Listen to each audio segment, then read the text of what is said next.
Hi అండి. అందరికీ నమస్కారం. Welcome to my channel. ఈ వీడియోలో ఏపీ ప్రభుత్వ ఉద్యోగుల మరియు పెన్షనర్ల పీఆర్సీ, ఐఆర్ మరియు సరెండర్ లీవ్ బిల్లుల చెల్లింపులపై ఏపీ ఎన్‌జీఓ రాష్ట్ర అధ్యక్షుడు కీలక ప్రెస్ మీట్. మరి దీనికి సంబంధించిన పూర్తి సమాచారాన్ని వీడియోలో తెలుసుకుందాము. వీడియో అయితే ఎక్కడే గాని స్కిప్ చేయకుండా ఎండ్ వరకు చూసేయండి. అప్పుడు ఇన్ఫర్మేషన్ పూర్తిగా అర్థమవుతుంది. అలాగే వీడియో చూస్తున్న ప్రతి ఒక్కరు వీడియోకి లైక్ చేయండి ఫ్రెండ్స్. ఈ వీడియోని తోటి ఉద్యోగ, పెన్షనర్ మిత్రులతో అయితే షేర్ చేయండి.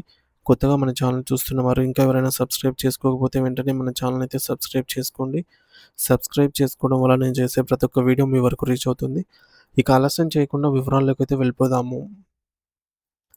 సో ఫ్రెండ్స్, ఇక విషయానికొచ్చినట్లయితే ఆంధ్రప్రదేశ్ రాష్ట్రంలోని ప్రభుత్వ ఉద్యోగులు, ఉపాధ్యాయులు మరియు పెన్షనర్ల ప్రయోజనాలను పరిరక్షించడంలో అత్యంత కీలక పాత్ర పోషించేటటువంటి ఏపీ ఎన్‌జీఓ సంఘం రాష్ట్ర అధ్యక్షుడు శ్రీ ఆలపర్తి విద్యాసాగర్ గారు ఇటీవల విశాఖపట్నంలోని ఏపీ ఎన్‌జీఓ హోమ్‌లో ఏర్పాటు చేసినటువంటి మీడియా సమావేశంలో పలు సంచలనమైన మరియు ఆసక్తికరమైన వ్యాఖ్యలైతే చేశారు.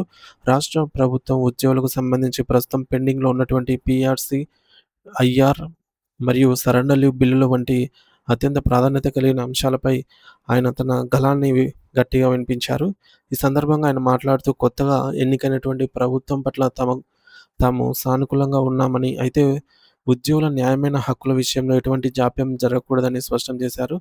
రాష్ట్రంలో సుమారు 13,00,000 మంది ఉద్యోగులు, ఉపాధ్యాయులు మరియు పెన్షనర్లు కొత్త వేతన సవరణ కోసం ఎప్పుడు అందుతుందా 12థ్ పీఆర్సీ అని ఎంతో ఆశగా ఎదురు చూస్తూ ఉన్నారని, ఈ ప్రక్రియలో ప్రభుత్వం మరింత వేగంగా అడుగులు వేయాలని అయితే ఆయన కోరారు.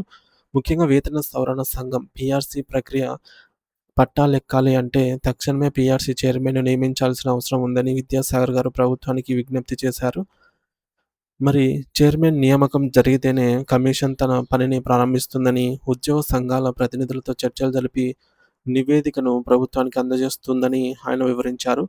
మరి ఈ యొక్క నియామకం ఆలస్యం కావటం వల్ల ఉద్యోగుల్లో ఒక రకమైన అనిశ్చితి మరియు ఆందోళన నెలకొందని, దీనివల్ల భవిష్యత్తులో రావాల్సినటువంటి ఆర్థిక ప్రయోజనాలన్నీ కూడా నిలిచిపోయే ప్రమాదం ఉందని ఆయన ఆవేదన వ్యక్తం చేశారు.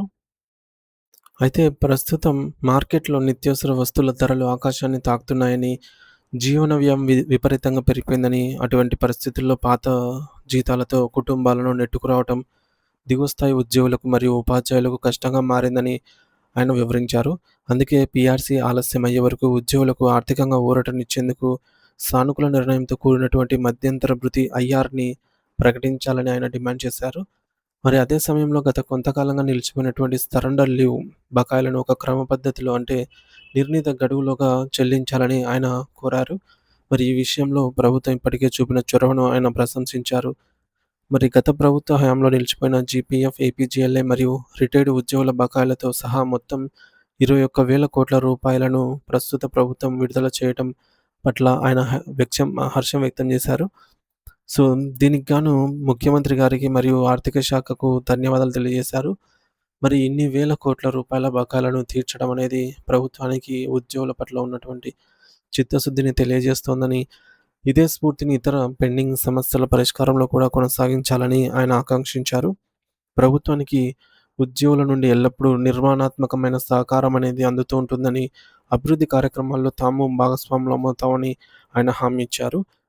ఇక వివిధ వర్గాల ఉద్యోగుల సమస్యల గురించి విద్యాసాగర్ గారు లోతుగా ప్రస్తావించారు. రాష్ట్రంలోని ప్రభుత్వ రంగ సంస్థలు, పీఎస్యు మరియు గురుకుల పాఠశాలల్లో పనిచేస్తున్న ఉద్యోగుల పదవీ విరమణ వయస్సును కూడా సాధారణంగా ప్రభుత్వ ఉద్యోగుల తరహాలోనే 60 నుండి 62 ఏళ్లకు పెంచాలి అని ఆయన కోరారు.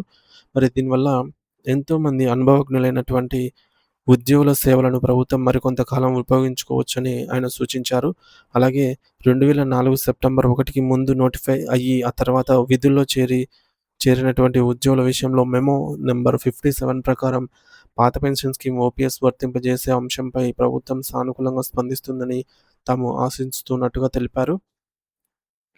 ఈ విషయంలో ప్రభుత్వం ఇప్పటికే కసరత్తు చేస్తోందని, త్వరలోనే సానుకూల ఉత్తర్వులు వెలువడే అవకాశం ఉందని ఆయన ధీమా వ్యక్తం చేశారు. కాంట్రాక్టు ఉద్యోగుల క్రమబద్ధీకరణ విషయంలో యాక్ట్ 30 ప్రకారం చర్యలు తీసుకోవాలని, దీనిపై ముఖ్యమంత్రి గారితో చర్చలైతే జరిపామని చెప్పేసి ఆయన వెల్లడించారు.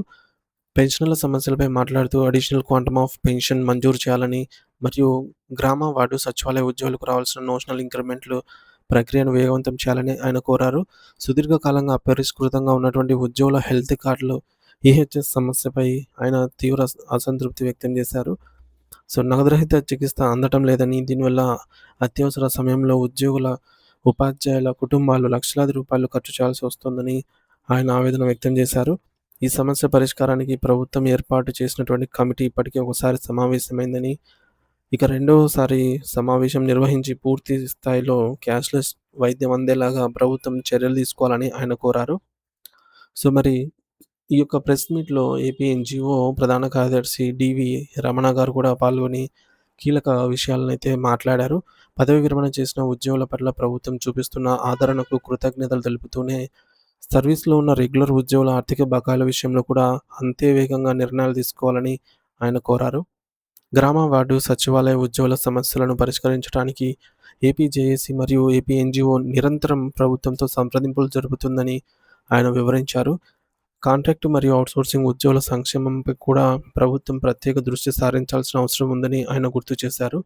ఈ జిల్లా సమావేశంలో విశాఖపట్నం జిల్లా ఎన్‌జీఓ నాయకులు, కార్యవర్గ సభ్యులు పెద్ద సంఖ్యలో పాల్గొని ఉద్యోగుల ఐక్యతను చాటారు. మొత్తానికి పీఆర్సీ చైర్మన్ నియామకం మరియు ఐఆర్ ప్రకటన ద్వారా ఉద్యోగుల్లో నెలకొన్న నిరాశను తొలగించాలని సంఘం నేతలు బలంగా కోరారు.